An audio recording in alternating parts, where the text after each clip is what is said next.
Hi friends, welcome to VIP Vasni channel. இன்னைக்கு என்ன பார்க்க போறோம்னா பன்னீரை வச்சு தான் பார்க்க போறோம். பன்னீர்னாலே எல்லாருக்கும் ரொம்ப பிடிக்கும், அது குழந்தைங்களுக்கு ரொம்ப ரொம்ப பிடிக்கும். ஸோ அவங்களுக்கான வீடியோஸ் தான் இது. பன்னீரை 2 டிஷ் நான் இன்னைக்கு பண்ணி காமிக்க போறேன். பன்னீரை வந்து நூடுல்ஸை வச்சு கட்டி அதுக்கப்புறம் 65 எப்படி பண்ணலாம் செஞ்சு காமிக்க போறேன். அதே மாதிரி பன்னீர்ல பாப்கார்ன் 65 எப்படி பண்ணலாம் செஞ்சு காமிக்க போறேன். 2 வெரைட்டிஸ் ஆஃப் டிஷ் நான் உங்களுக்கு கொடுக்க போறேன்.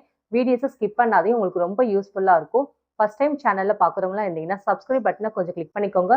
பக்கத்துல இருக்கிற பெல் ஐக்கானை கிளிக் பண்ணும்போது ஆல்ன்ற ஆப்ஷன் கொடுத்தீங்கன்னா நான் போடுற வீடியோஸ் எல்லாமே உங்களுக்கு ஆன் த ஸ்பாட்ல வந்து சேரும். வாங்க வீடியோஸ்குள்ள போகலாம். இந்த ரெசிபிக்கு 1.5 பேக்கெட் அளவுக்கு நான் பன்னீர் இன்றைக்கி எடுத்துக்க போகிறேன். எல்லாமே ஒரே லெவலில் இருக்கமே ஸ்கொயராக கட் பண்ணி எடுத்துக்கணும்.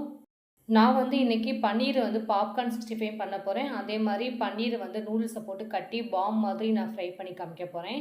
ஸோ 2 ரெசிபி பண்ணுறதுனால கண்டிப்பாக 1.5 பேக்கெட் தேவைப்படும்.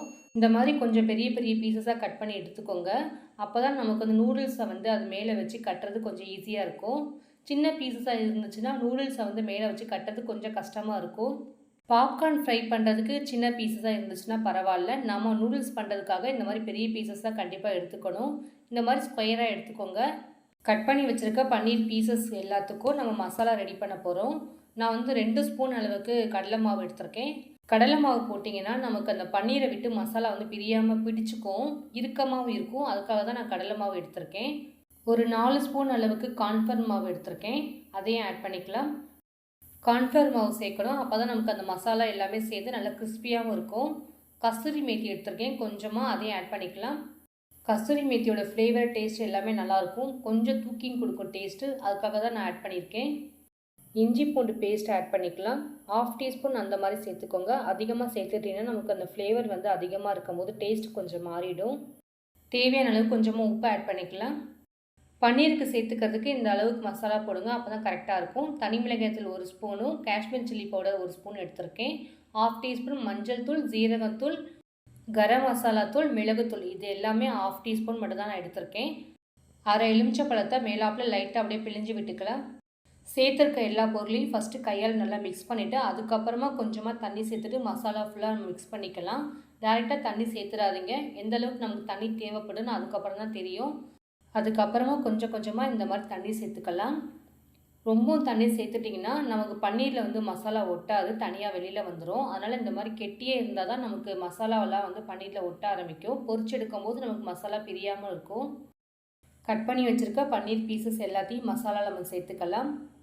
மசாலாவோட இந்த பன்னீர் எல்லாத்தையும் மிக்ஸ் பண்ணிக்கலாம் கையால் ஃபுல்லாக, அப்போ தான் நமக்கு அது எல்லாமே நல்லா மிக்ஸ் ஆகும். பன்னீர் வந்து நீங்கள் வீட்டில் வச்சுருக்கிறது கூட யூஸ் பண்ணிக்கலாம், இல்லை கடைகளில் நம்ம வாங்கிட்டு வந்து கூட யூஸ் பண்ணிக்கலாம். நான் வந்து கடையில் வாங்கிட்டு வந்த பன்னீர் தான் இன்றைக்கி எடுத்திருக்கேன். பன்னீரில் மசாலா ஃபுல்லாக மிக்ஸ் பண்ணதுக்கப்புறம் ரொம்ப நேரம் ஊறணும் கிடையாது, ஒரு 15 மினிட்ஸ் இல்லை ஒரு 1/2 hour அந்த மாதிரி ஊறினா போதும். பன்னீரை மட்டும் எப்போவுமே ரொம்ப நேரம் ஊற வைக்காதீங்க. உங்களுக்கு உடனே செய்யணும்னு நினச்சிங்கன்னா நீங்கள் உடனே கூட பொரிச்சு எடுக்கலாம், இல்லை ஒரு 1/2 hour மசாலா ஊற வச்சு கூட பொரிச்சு எடுத்துக்கலாம். நான் வந்து 1/2 hourக்கு மட்டும் மசாலா நல்லா ஊற வச்சுக்கிறேன், அப்போ தான் மசாலா எல்லாமே நல்லா ஊறி போய் நமக்கு வரும். பன்னீர் மேலே நூடுல்ஸை வந்து நான் கட்டி அதுக்கப்புறம் பொரிக்க போகிறேன் நான் சொல்லியிருந்தேன்ல, அதை தான் இப்போ நான் பண்ண போகிறேன். கடைகளில் ப்ளைன் நூடுல்ஸ் பேக்கெட் இருக்கும் பாருங்கள், அந்த நூடுல்ஸ் தான் இன்றைக்கி நான் எடுத்திருக்கேன். அந்த நூடுல்ஸை தண்ணி நல்லா கொதித்ததுக்கப்புறம் சேர்த்துட்டு 1 ஸ்பூன் மட்டும் ஆயில் சேர்த்துட்டு நல்லா வேக வச்சு ஒரு 10 நிமிஷம் அந்த மாதிரி வேக வச்சு எடுத்திருக்கேன். வெந்ததுக்கப்புறம் தண்ணியிலேருந்து எல்லாத்தையும் ட்ரை பண்ணிவிட்டு நான் வேறு ஒரு பிளேட்டில் எல்லாத்தையும் எடுத்து வச்சுருக்கேன். இதை நம்ம அப்படியே அந்த பன்னீர் மேலே கட்டி நம்ம ஆயிலில் போட்டு பொரிச்சு எடுக்க வேண்டியதான். ரொம்ப ஈஸி. குழந்தைங்களுக்கு இந்த ரெசிபி ரொம்ப ரொம்ப பிடிக்கும். இந்த மாதிரி ஒவ்வொரு நூல்ஸாக கையால் வந்து எடுத்துக்கோங்க. ஈக்குவலாக எடுக்கணும்னு கிடையாது, எப்படி வேணாலும் எடுத்துக்கலாம். ஆனால் நூல்ஸ் வந்து மேக்ஸிமம் உடையாமல் நீங்கள் வந்து எடுத்துக்கோங்க. இந்த மாதிரி ஒவ்வொரு நூல்ஸாக எடுத்து எடுத்து கையால் வந்து இந்த மாதிரி ஃபுல்லாக சேர்த்துட்டு அதுக்கப்புறம் பன்னீர் மேலே வச்சு நம்ம நூல்ஸை வந்து கட்டி எடுத்துக்கலாம். நான் வந்து 3 நூல்ஸை மட்டும் பிரித்து எடுத்திருக்கேன். இதை அப்படியே நம்ம பன்னீரில் வச்சு கட்டி எடுத்துலாம். கட்டுறது எப்படின்னு உங்களுக்கு நான் செஞ்சு காமிக்கிறேன் பாருங்கள். இந்த மாதிரி மேலாப்பில் வச்சு அஸ் யூஷுவல் நம்ம கயிறு கட்டுவோம் பாருங்கள், அதே மாதிரி தான் பன்னீர் மேலே வச்சு இந்த மாதிரி கட்ட போகிறோம். கட்டினதுக்கப்புறம் லைட்டாக அந்த கார்னர் பகுதியெலாம் கொஞ்சம் அப்படியே உள்ளே தள்ளி விட்டுருங்க. ஒரு பக்கம் கட்டி முடித்த உடனே இன்னொரு பக்கமும் இதே மாதிரி வச்சு கட்டிக்கோங்க. கட்டினதுக்கப்புறம் நமக்கு அந்த கார்னரில் முனி பகுதி இருக்குது பாருங்கள் நூடுல்ஸு, அதெல்லாம் வந்து உள்ளே வந்து திணிச்சு விட்டுருங்க. இல்லைனா நீங்கள் மேலே அந்த மசாலா நம்ம ஸ்டஃப் பண்ணி வச்சுருக்கோம் பாருங்கள், அந்த மசாலா கூட வச்சு கூட அழுத்தி விட்டிங்கன்னா போதும், அது பிடிச்சிக்கும். செகண்ட் நான் பன்னீர் எடுத்து உங்களுக்கு நான் இதே மாதிரி கட்டி காமிக்கிறேன். ஃபஸ்ட்டு அந்த பன்னீரில் நல்லா மசாலா அப்ளை பண்ணிவிட்டு அதுக்கப்புறம் இந்த மாதிரி நூடுல்ஸை வச்சு கட்டிக்கோங்க. 1 1 கூட வச்சு கட்டலாம், 2 2 கூட வச்சு கட்டலாம், ஈஸி தான். கட்டினதுக்கப்புறம் அந்த முடி பகுதியை உள்ளே அப்படியே நல்லா அமுக்கி விட்டுருங்க. இல்லைனா மேலாப்பில் நம்ம வச்சுருக்கோம் பாருங்கள் மசாலா, அதை அப்படியே மேலாப்பில் வச்சு க்ளோஸ் பண்ணிட்டீங்கன்னா போதும், அழகாக ஈஸியாக கட்டிக்கலாம். இதே மாதிரி ஒவ்வொரு நூல்ஸாக கட்டி கட்டி நான் எடுத்து வச்சுருக்கேன். இதை ஆயிலில் போட்டு பொரிச்சாலுமே இந்த மசாலாவோட நமக்கு அப்படியே தான் பிடிச்சிருக்கும்.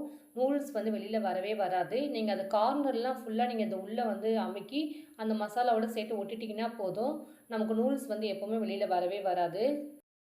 நூடுல்ஸ் எல்லாம் வச்சு பன்னீர் மேலே கட்டி இந்த மாதிரி எடுத்துக்கோங்க. நெக்ஸ்ட்டு வந்து பன்னீர் பாப்கார்ன் பண்ண போகிறோம். நான் வந்து வறுக்காத கார்ன் எடுத்திருக்கேன். இந்த கார்ன் வந்து சின்ன மளிகை கடையிலேருந்து பெரிய டிபார்ட்மெண்ட் ஸ்டோர் வரைக்கும் எல்லா கடையிலுமே விற்பாங்க. இந்த மாதிரி கார்ன் வாங்கிட்டு வந்துட்டு கையால் ஃபுல்லாக தூளாக உடைச்சி விட்டுக்கோங்க. இது எல்லாமே நல்லா தூளாக உடைக்கணும். அப்போ தான் நமக்கு ஆயிலில் போட்டு பொரிச்சு எடுக்கும்போது நமக்கு அந்த கார்ன் எல்லாமே உதிராமல் இருக்கும். இந்த மாதிரி கூட கையால் கூட நீங்கள் உடச்சி விட்டுக்கோங்க. இல்லைனா நீங்கள் மிக்சியில் கூட லைட்டாக ஒரே ஒரு சுற்று மட்டும் சுற்றிட்டு வந்துக்கோங்க. கொஞ்சம் உங்களுக்கு ஈஸியாகவும் இருக்கும். நான் வந்து இதை கையால் தான் க்ரன்ச் பண்ணி விடுறேன்.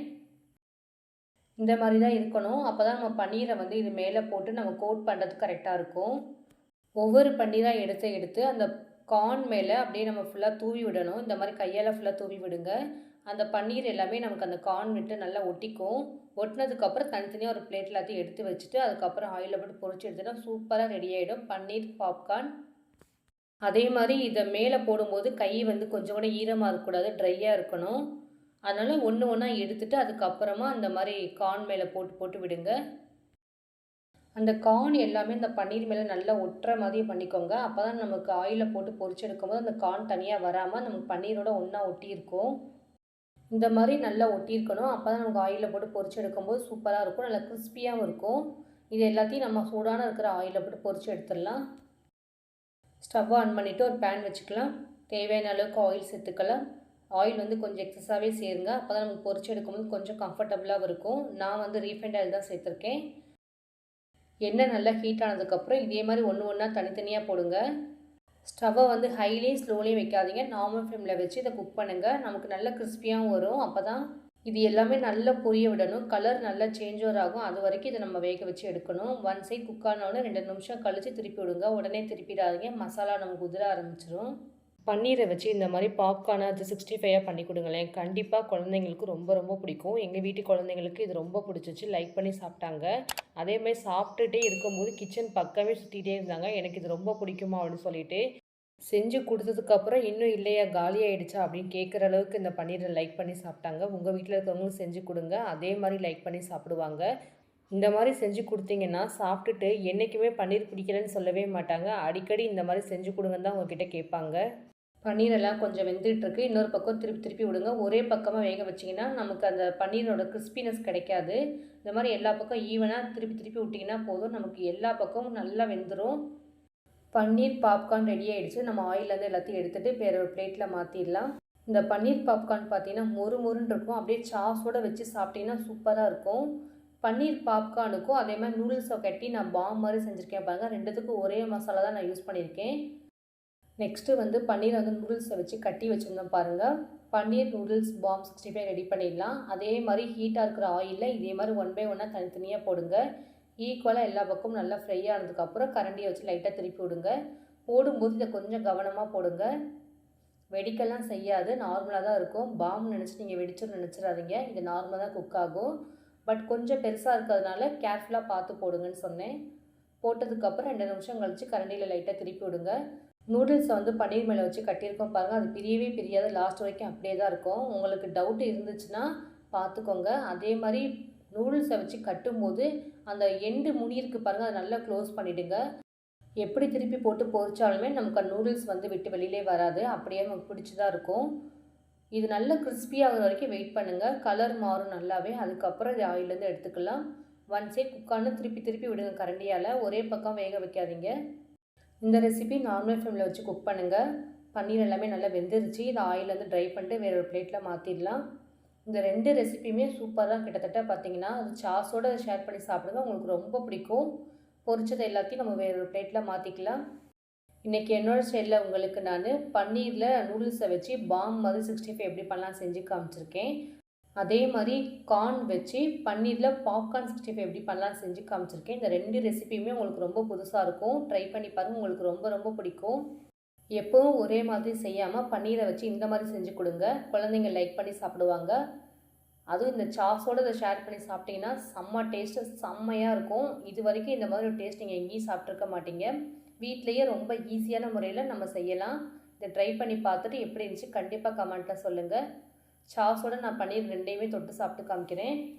ஃபஸ்ட்டு நான் வந்து நூல்ஸ் வச்சு கட்டியிருந்தேன் பாருங்கள், அதை தொட்டு சாப்பிட்டு காமிக்கிறேன். இதோட டேஸ்ட்டு பார்த்திங்கன்னா சொல்லவே முடியாது, செம்மையாக இருந்துச்சு. அதே மாதிரி இந்த பாப்கார்ன் 65 அதுக்கு மேலே இருந்துச்சு. 2 ரெசிபியுமே அல்டிமேட்டாக இருந்துச்சு. ட்ரை பண்ணி பார்த்துட்டு கமெண்ட்டில் கண்டிப்பாக சொல்லுங்கள். என்னோடய வீடியோஸ் உங்களுக்கு பிடிச்சிச்சுன்னா லைக் பண்ணுங்கள், ஷேர் பண்ணுங்கள், கமெண்ட் பண்ணுங்கள், சப்ஸ்கிரைப் பண்ணுங்கள். பக்கத்தில் இருக்கிற பெல் ஐக்கானை கிளிக் பண்ணிவிடுங்க. Thank you friends.